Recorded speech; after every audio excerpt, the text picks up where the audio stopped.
With 9th generation consoles on the horizon, I've been thinking about the many systems and games from the past. As a way to show the diversity of systems and games, I figured it'd be fun to go through the various game consoles I own and pick my favorite games for each. Consoles of the same generation will be bunched up, though not every console is going to be in order in that generation.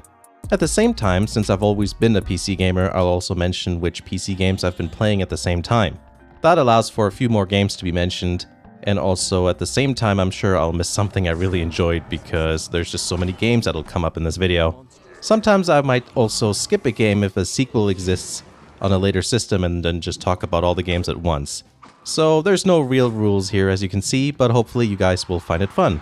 We'll start with the 2nd gen game consoles since I don't have any or have had any experience with 1st gen systems. I have an Atari 2600 Junior. I don't have that many games for the system, but I do have some of the more well-known ones and more popular ones. I've got 2 favorites for the 2600. For a great arcade single-player experience, I really like Asteroids. It's just the classic arcade experience, isn't it? The graphics are simple but effective, the sounds are cool, and it's easy to pick up and learn, while still being challenging. But when it comes to multiplayer, I like combat. By the time Battlefield 5 has loaded up and connected to a server, you're already on your 2nd or 3rd round with combat. I miss that sort of turn-on-and-play experience that consoles used to have. I only first played combat in the 2010s, so I wonder how it must have been to be a kid and play against your friends when it was new. Must have been a great game to grow up with, which would explain why every pawn shop and retro video game store has millions of these. Next up is Gen 3. I currently don't own any systems of the time, but I do have experience with several NES games. If I were to pick a favorite, it'd be The Legend of Zelda, another game I first played retroactively. Despite having played several of the later Zelda games, I still enjoyed the original one. The game is certainly not lacking in challenge, though the randomly cryptic things about it must have been very frustrating at the time. You know, that whole northwest-southwest thing, for example. But it offers a sense of scale and also freedom that hasn't been replicated since Breath of the Wild. And that is pretty admirable of a game that came out, at the time. I also like all the Mario Brothers games. Despite all the little tweaks to the gameplay over the years, these old ones are still fun to go back to. And it doesn't really feel like you're missing out on anything either. I grew up with an Amstrad CPC 6128 computer, so I'll mention a few games I really enjoyed on that. Bomberjack is a good one I spent a lot of time on. Basically, you try and collect all the bombs without contacting the enemy.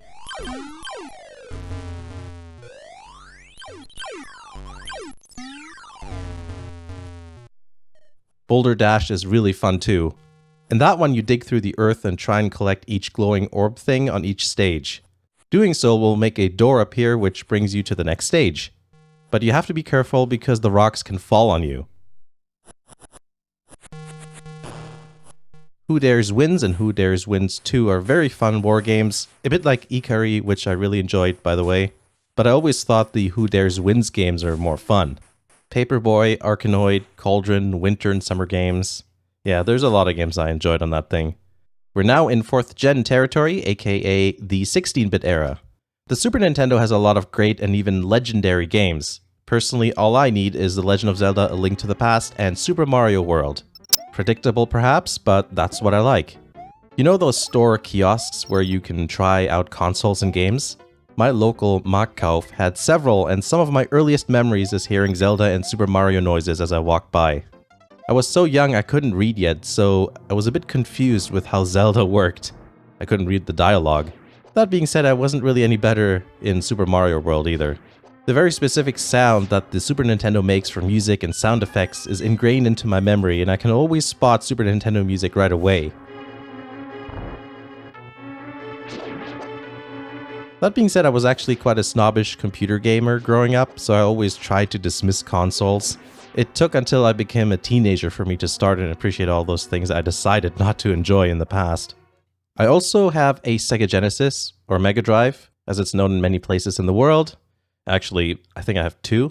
Despite that, I really don't have a lot of experience with the system. I've only played some of the Sonic side-scrollers. I think they're fun, so let's just go with those. We're now up to Gen 5.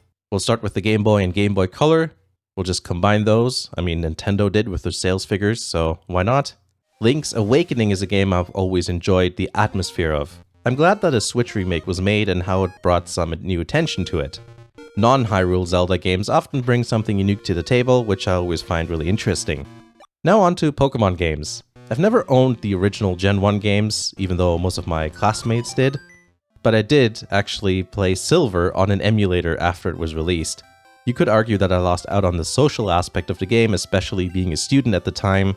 But that was when I moved from Germany to Canada, and in Europe we got games usually about a year or so later compared to how it was in Canada, and the US of course, meaning that once I arrived in Canada, things like bans on bringing Pokemon cards and games to school were already in effect.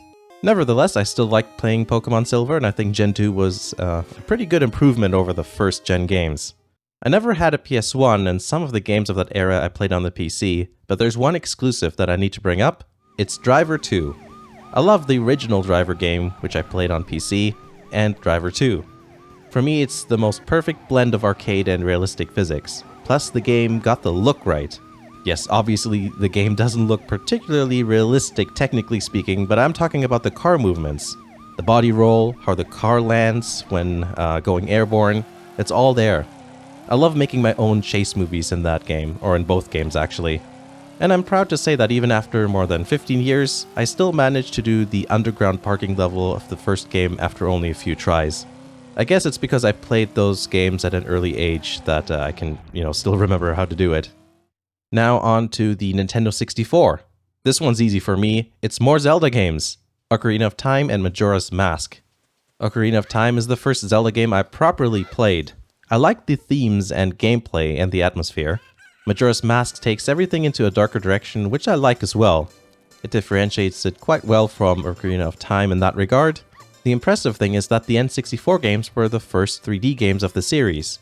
This was a difficult time for some franchises, as not all made a successful transition to, or from 2D to 3D.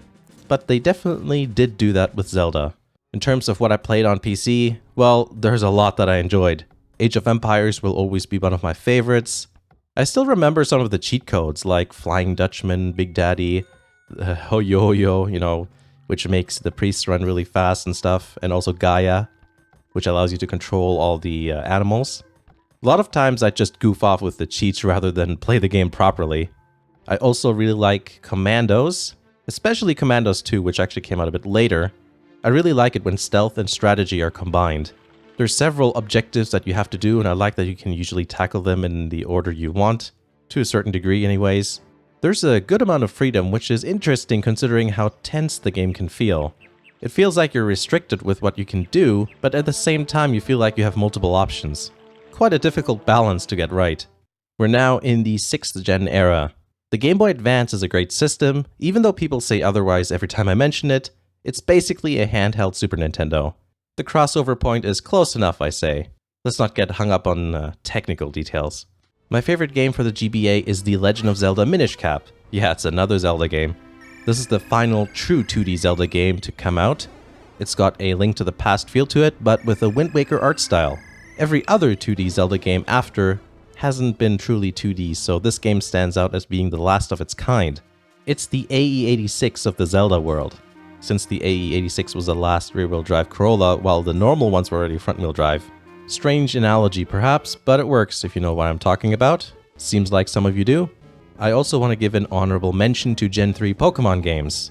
I like it for some of the same reasons as Minish Cap. They're the last true 2D games of their series, and none of the newer games have ever had the 60 FPS smoothness that these games provided. The PS2 is an interesting console for me because it helped spark two interests: Japanese cars and Japanese niche games. The first one was due to Gran Turismo. I've always been into cars. I've played Gran Turismo 1 at those kiosks I mentioned earlier, and I always thought how awesome it was to be able to drive so many different cars in one game. So when I was gifted a PS2, I immediately bought Gran Turismo 4, which at the time was the newest game in the series. I feel it's the last of the classic Gran Turismo games as well. Once the 5th game came out, it just had a different feel to it. I was watching best motoring and hot version videos with Chichiya, Orito, Taniguchi, and so on, so being able to see those cars featured on the show in the game was really cool, like the Mainz R34 GTR for example. Not to mention all the JDM cars I've never heard of. I'm pretty sure that's how I found out about K-Cars also. That game, or rather series, plays a large reason as to why so many Westerners are into Japanese cars and car culture. On to Japanese niche games. The game that got me hooked on them is Disgaea, the original PS2 game. The deep gameplay mechanics mixed with a style of humor I hadn't come across before ended up being the anime chess game I never knew I wanted. That got me onto the path of finding more obscure games nobody was talking about. And in the end, it made me start this channel because there weren't many people talking about anime-style games on YouTube.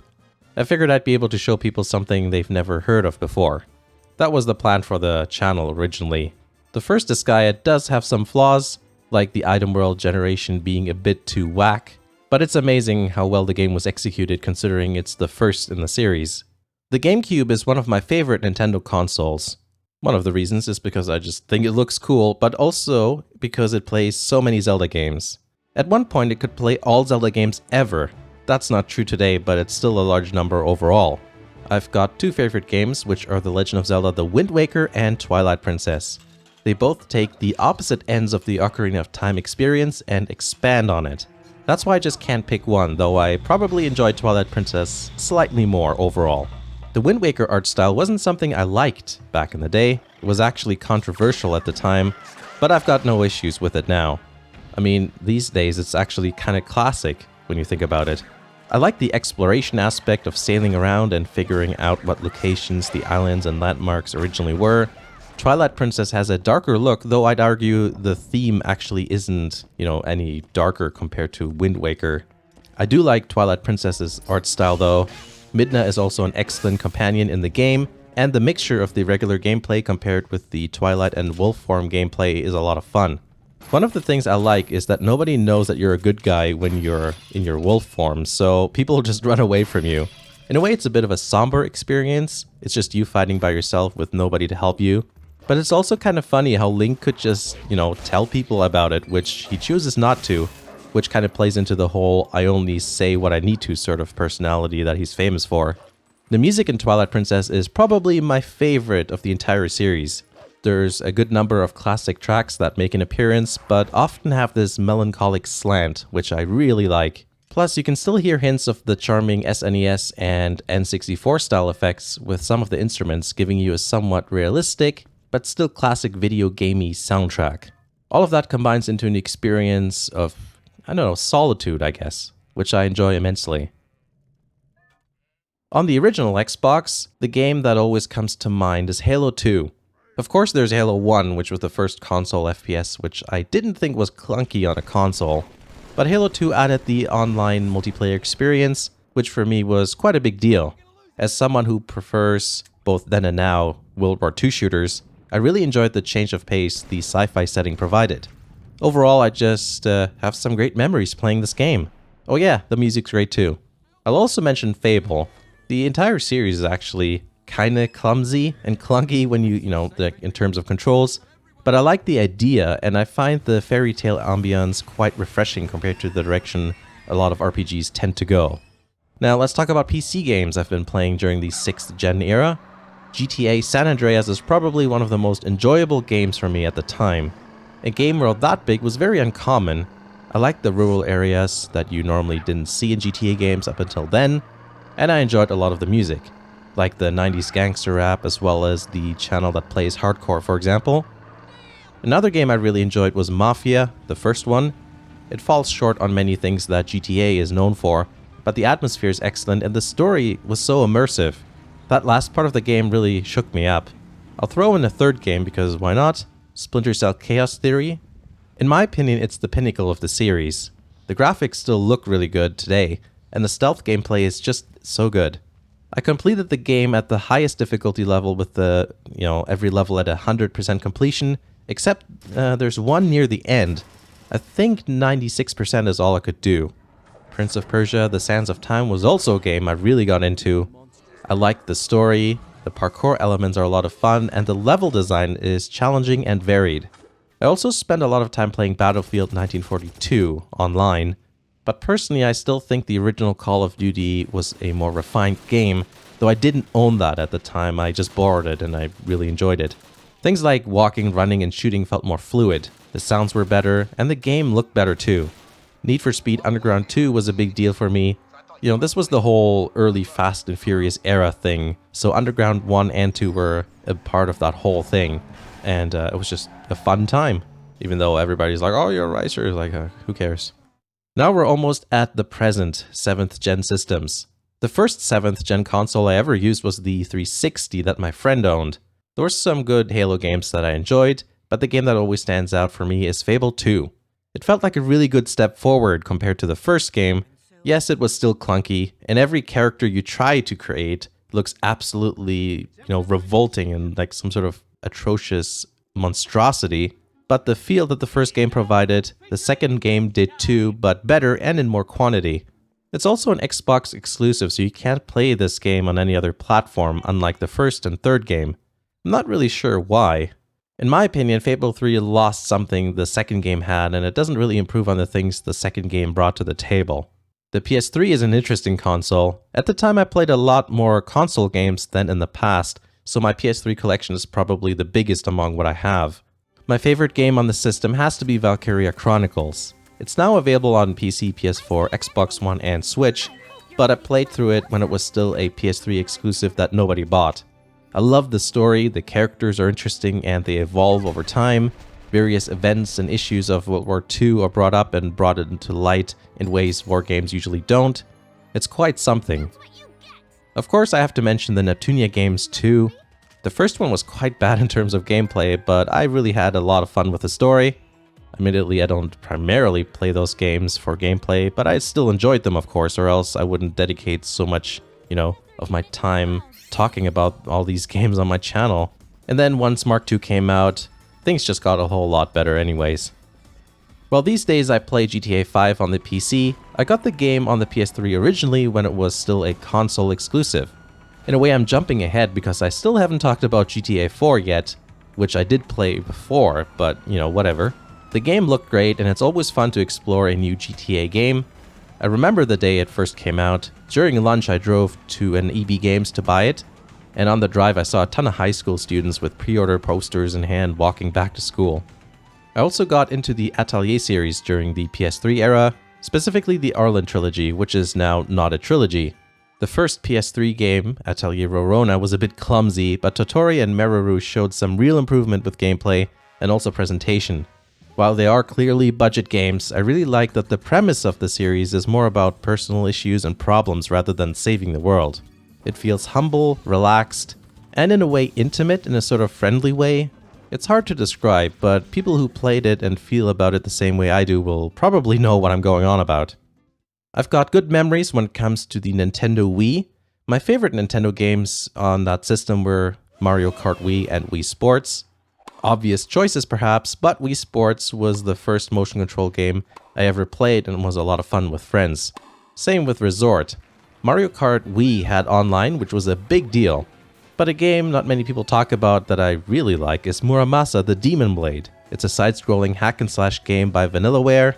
The game takes place during Edo period Japan, and it just looks amazing. It has excellent gameplay and also music. It's always a bit of a shame that the game lives in obscurity, so I'll always mention it. I'd also like to mention Super Mario Galaxy, but I can't play it for any length of time because it makes my wrist hurt. Having to point the Wiimote at the screen all the time to collect star bits, as well as the occasional balancing stuff you have to do, is what mostly causes problems for me. But the game's level design is pretty crazy, and unfortunately we've never seen something quite like it since those two Galaxy games. The Nintendo DS for me was mainly a Pokemon machine. It's a bit difficult to say which my favorite game was. I really liked the tone of the Gen 5 games, but I think Pokemon Platinum had the most impact on me. Firstly, online trading. That was such a big deal. Collecting Pokemon is my favorite thing when it comes to these games, so that helped immensely in terms of my enjoyment.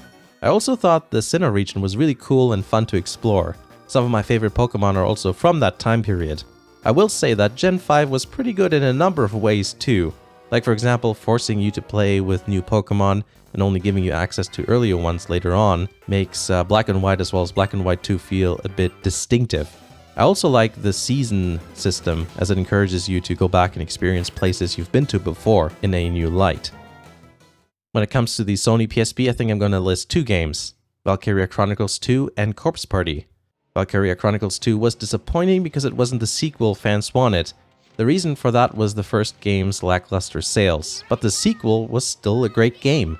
I used to commute by train for about an hour every day, and a PSP with Valkyria Chronicles 2 in it has always been a good time. When you're out and about, things like the difficulty being easier aren't such a big deal.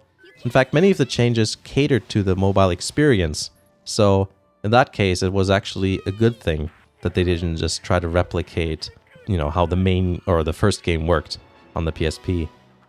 Corpse Party for me was quite different to games I normally played. I like the 16-bit graphics, which makes the player use their imagination when it comes to the finer details. I normally don't play horror games, but I don't know, I just found something really captivating about it. It was fun to piece everything together as you were playing along in terms of the storyline. The music works really well. I got so into it that I actually had a nightmare about this game once. I dreamt that I was in the school of the game. If you've played it, then you may remember the incinerator. I was like running away and I had to crawl through it like you had to do in the game. And I was like coughing and choking on the ashes of the remains, so that's cool, I guess. Let me tell you about some of my favorite PC games of the time now.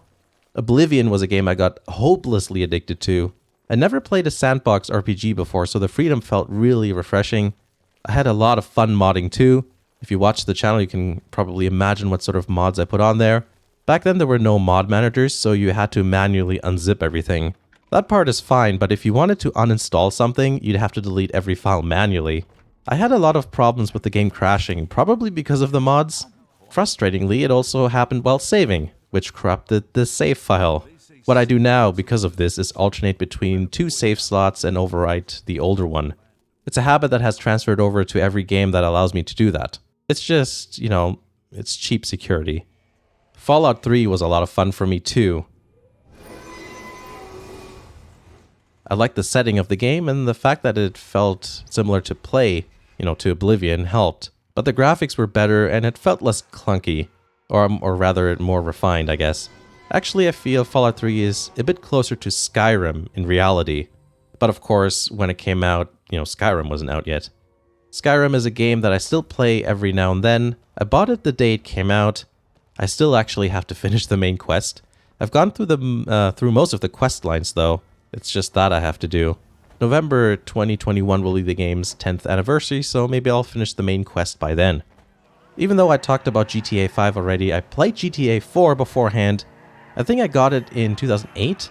I remember having to stand in line, though I don't think it was because the PC version was just released. It was around Christmas, really close to Christmas actually, so there was a lot of busyness. I like many things about GTA 4 better than GTA 5. Like the car physics are way more realistic, and so are the damage physics. Ragdoll effects and stuff are better too. There's a lot of details that make GTA 4 more immersive. It's not better than GTA 5 in every regard, so I see them more as equals, but at least it's not being re-released every console generation. Now we're at the 8th generation. Let's start with the 3DS. The game I spend the most time playing on that system is Pokemon Y. I think I've got over 300 hours on that. I've got an almost complete Pokédex. I really enjoy X and Y much more than any of the Gen 7 games.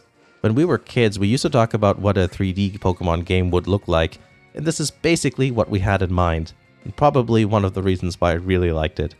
On to the next handheld, the PlayStation Vita. The reason I bought it was to play Senran Kagura Shinobi Versus.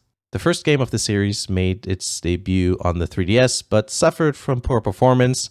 Shinobi Versus, on the other hand, ran much better and was in 3D. Every time I show gameplay footage of this game, there's several comments asking me what that game is. So for a niche game, it sure gets a lot of attention. Shinobi Versus really did a lot of things well. It's a fanservice-centric game, and they made sure to enhance that part of it compared to the 3DS effort. Morero Chronicle is a game I wanted to play ever since I saw the rubbing gameplay. I like it when fanservice games aren't ashamed and just go all out. I mean, what's the point of trying to show fanservice and then be embarrassed about it? The character designs are nice, the story is funny, and the dungeon crawling gameplay is pretty good. The difficulty does increase from floor to floor, and things can get quite challenging, which is nice as well. From one failed console to another, it's the Wii U. I really like the Wii U compared to most people. I mean, I actually did buy one after all. There's a couple of games I really like playing on the system. Super Mario 3D World is very much worth mentioning because it's an exclusive. 3D World is such a great mixture of familiar 2D and 3D elements. There's a lot to collect, the levels are diverse and well designed, and you can play all kinds of different characters. Super Mario Odyssey went in quite a different direction, which is fine. In fact, I like how easy it is to pick up and play, but completing the game story-wise is much easier, and there's too many worlds that feel like they were too small and underutilized. You know that level where you fight the dragon? That's such a cool looking place, so why not do more with that? I'm also very much a fan of Mario Kart 8. I now play Deluxe on the Switch, but I spend a considerable amount of time playing this game on the Wii U. I mainly play online, but I've enjoyed the single player experience too. This game and Mario Kart Wii are my favorite games in the series. They feel the most refined and polished. And there's also a good amount of characters you can choose, and they have bikes and carts and all that stuff. The PlayStation 4 is interesting. I got the system on day one, but it turned out that I didn't utilize it as much as I first thought I would. There's a few reasons. For example, a lot of the Japanese games, which were usually exclusive to some sort of Sony system, ended up being ported to the PC, but that didn't mean I didn't use it for anything.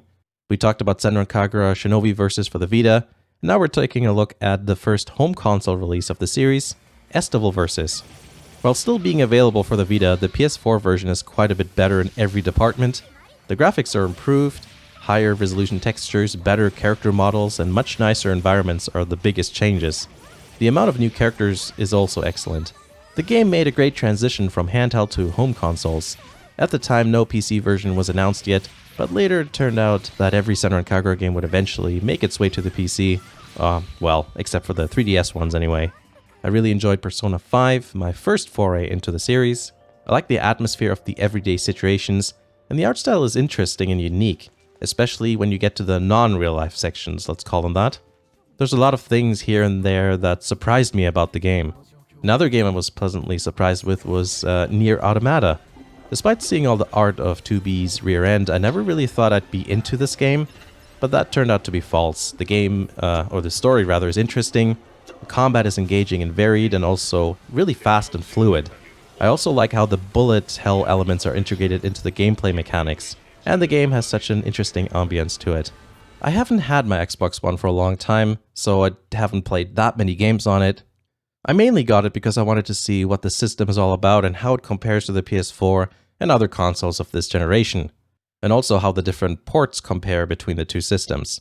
Because Game Pass Ultimate was so cheap last year with their $1 upgrade offer, I did find myself playing some games I'd probably not have bought.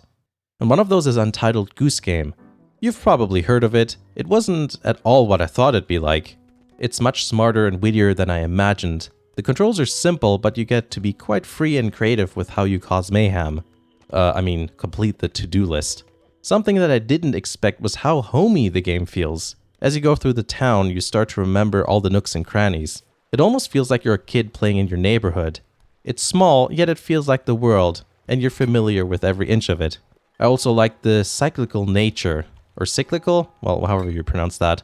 In the beginning, you see all those bells in the ditch, and you wonder, what the hell's that all about? But once you reach the end, let's call it, then you realize that all these goose shenanigans probably happen all the time. After finishing the game, I like that you get a whole bunch of new tasks that you can do. Plus you're forced to interact with people and objects from the different stages, which really shows you how well this game was designed in terms of the level design. Somehow these different little areas are combined into one big level that feels seamless. I still need to finish off all the stages quickly, then I have 100% completion. For the Nintendo Switch, I've got a few games lined up. A perhaps obvious one is The Legend of Zelda Breath of the Wild. I actually got it for the Wii U at first, but when I eventually did get the Switch, I decided to get Breath of the Wild for it. The reason being the higher resolution and slightly better performance, which I think was worth it. For me, it's difficult to say which Zelda game is my favorite overall, as the series is so large that you have different categories like 2D games and 3D games. I think Breath of the Wild is actually, a creator of a new category. I guess we can call it 3D sandbox. So any game that does that is noteworthy to say the least. I like that you have so much freedom, not just with the exploration, but also the fact that you don't have to follow a linear path. And if you've played some of the previous games, you might even feel a little bit nostalgic as you see familiar landmarks. Because so much of Hyrule is in ruins, it gives a bit of a mysterious feel to everything. It gets your imagination going by making you ponder how things would have been like in their prime. It's a bit like Wind Waker in that regard, or Lanairu Desert in Skyward Sword with the time shift stones. Breath of the Wild is actually good with that sort of stuff, you know, giving you glimpses of things. Not enough to explain everything, but just enough to get you thinking. Another Switch game I play pretty often actually is Splatoon 2. I played the first game as well, but only after playing the second one first. I think it's really nice to see Nintendo being able to create a new series and have it be successful. The use of motion controls for aiming is also probably one of the best innovations when it comes to shooters on consoles. It's precise and much more mouse-like, which is something I very much enjoy. It feels like there's a lot of depth with the series too. You know, all the lore that exists there, for example, even in the first game. The Octo expansion really expanded on that too. It's got a great style too with the skater aesthetic and the music. Astral Chain to me is one of the best games on the Switch. It plays very much like Nier Automata. Not, you know, technically, but it has that same feel, and that does make sense because it's from the same studio. The game looks great and has excellent art direction. Somehow they managed to make a world that's both vivid and desaturated all at once. Gameplay is fluid and fast, though it's not as difficult of a game as Nier Automata on normal difficulty, I would say. There's something very immersive about the world they created for this game. Though the world is in a grim situation, there's still some great humor spread throughout. The vending machines with different personalities, for example, are great. I love those. Also, there's several funny interactions with Mary as well. What I found a lot of fun too are all these side things you can do that aren't related to fighting. It gives the game a lot of depth by providing almost slice-of-life views into the world. You get a sense of atmosphere, the worries of the populace, and things like that. A game I knew I'd like before I even bought it was Fire Emblem Three Houses. I enjoyed Awakening on the 3DS, but Three Houses just adds a lot to the series. It struggles a bit when it comes to graphics, like some areas are very early PS2 era like, but the art style is nice and has a unique look that doesn't fall under the generic anime art style, you know, that you usually see. The story is something I got really into. I didn't think I'd be so invested in it. How the game portrays itself makes you feel like the world is huge with a ton of history, which adds a lot to the experience. The battles are challenging and fun, and it's really interesting how you switch back and forth between battle and life management. Alright, on to the PC games I played. This video has been quite varied, and that's not going to stop now. One thing that happened throughout the late 2000s and up to the mid-2010s is that I haven't really played first-person shooters on PC. I continued playing Battlefield games on the PS3 and 4, but I switched back to PC somewhat recently with Battlefield 1 and 5. I forgot how good keyboard and mouse controls felt. Those two games are my favorite of the Battlefield series in a long time. I like the historical settings much more than the modern ones. I don't really have anything profound to say other than I just really enjoy playing those games. I am interested in the World Wars anyway, so that's partly the reason. On the racing game front, I really enjoyed Dirt Rally. I do actually have the second game as part of Xbox Game Pass Ultimate, but I haven't actually played that yet, mainly because I don't have my steering wheel set up, and I don't want to play it with a keyboard or controller. But when Dirt Rally was new, I did have my steering wheel set up, and I loved it. I always played with all the HUDs off and the hardest difficulty setting without any assists, also with the manual H-pattern gearbox. The day I go is when I no longer can heel and toe. Coming home from work and driving this game for a few hours was the ultimate relaxation for me. In case you're wondering, it's a Logitech G27 that I used, but I used a Thrustmaster TH8A shifter instead of the one that came with it. The Witcher 8, while still not having... The Witcher 8? The Witcher 3 is a game I've spent a lot of time playing over the years. I've actually played the two games before it, but I decided to just talk about them all in one go. The first game I played about a year after Oblivion came out. Actually, the story surprised me a bit. I didn't think it'd be so deep for a new series. Back then, I actually didn't know it was based on a series of books, but that certainly explained it once I found out. The second game improved a lot in terms of looks, but it felt quite short. The third game really took things to the next level in its graphics and the open world. I will say that the first two games really managed to make use of the fact that it wasn't a sandbox game. In fact, being stuck in certain locations actually makes you feel more involved in a way. It feels like you have to be more immediate with your actions and get things done, while The Witcher 3 doesn't have that. You can just, always bugger off and do something else, which is good too, but that element of being really focused on the story is unfortunately now not there anymore. Red Dead Redemption is a game I played and finished on the PS3. It felt very immersive in series, especially compared to, the GTA games. It's quite fun to just run around and explore, as Rockstar games usually are. Red Dead Redemption 2 does that as well, but to a greater extent. I love the environments. It's one of those games I just like to roam around in and look at the graphics. The fact that you can see all kinds of environments from heavy snow to thick forests, swamps, and deserts is great. Also, that one scene where the main character gets drunk, that's probably the best recreation of how being drunk actually feels like. Minecraft is a game I first played in 2013, and it's one I can always go back to. If I could pick my favorite toy as a kid, it'd be Lego. You can literally make anything, and if you accidentally step or kneel on it, then you get appropriately punished for your negligence. What's not to like? Minecraft has a lot of the same appeal but mixed with survival elements. I've been really into the game pretty much ever since I first played it. I like that there's always new updates. All the extra new stuff allows for new ways to be creative. I'm actually a little bit behind currently as I've not tried any of the new Nether stuff, but that's still a good thing. Even if I'm absent from the game for a bit, there's always something new that I can play around with. So I'm not exactly sure how long this game will be, but it's a little bit more than 11 pages worth of script at this point, so it can't be short.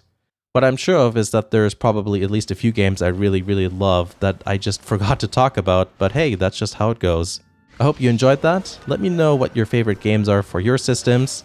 If you like the videos on the channel, consider becoming a Patreon supporter or YouTube channel member. You can also buy merch to support the channel. I recently added some iPhone and Samsung cases to the store, though ironically I actually can't use them because I'm using a Motorola One Vision, or Vision 1 or whatever it's called again, so yeah, that's a thing. So check that out if you're interested. Links to everything are in the description. Thanks for watching and I'll see you again in the next video.